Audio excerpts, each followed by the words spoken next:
собиқ футболбози маъруфи Помири Душанбе ва мунтахаби Тоҷикистон амбассадори ширкати миллии букмекерии Формула 55 гардид.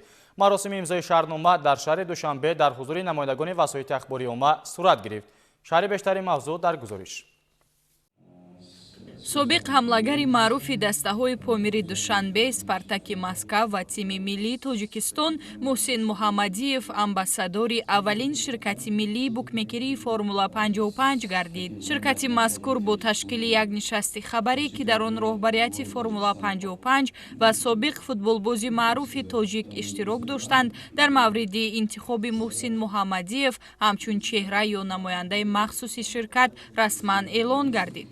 ҳамзамон ин футболбози соҳибноми тоҷик ки дар гузашта бо ҳунарнамоии хуби худ ҳазорон мухлисони футболро ба майдонҳо ҷалб месохт, дар мавриди корномаи варзишӣ фаъолияти имрӯзаи худ ба иштирокчиёни нишаст маълумот дод. тавре таъкид рафт бастани шартнома бо Муҳсин Муҳаммадиев ки ҳамчун як чеҳраи намоёни футболи тоҷик маҳсуб мешавад, боиси ифтихор мебошад. Формула 55 тасмим гирифт ки бо Муҳсин Муҳаммадиев собиқ ҳамлагари беҳамтои тоҷик шартномаи ҳамкорӣ ба имзо расонад ва ӯро ҳамчун амбассадори худ эълон намояд. Муҳсин Муҳаммадиев дастпарвари пахтакори шаҳри Бухтар, собиқ Қурғонтепа мебошад.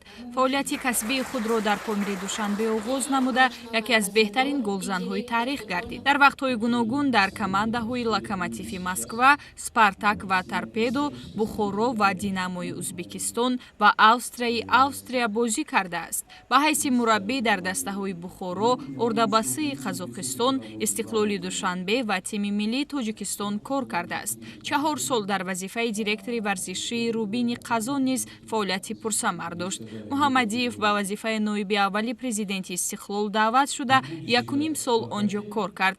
қабл аз мавсими нав собиқ бозингари дастони футболи тоҷик Муҳсин Муҳаммадиев директори бошгоҳи футболи вахши шаҳри Бухтар таъин шуд.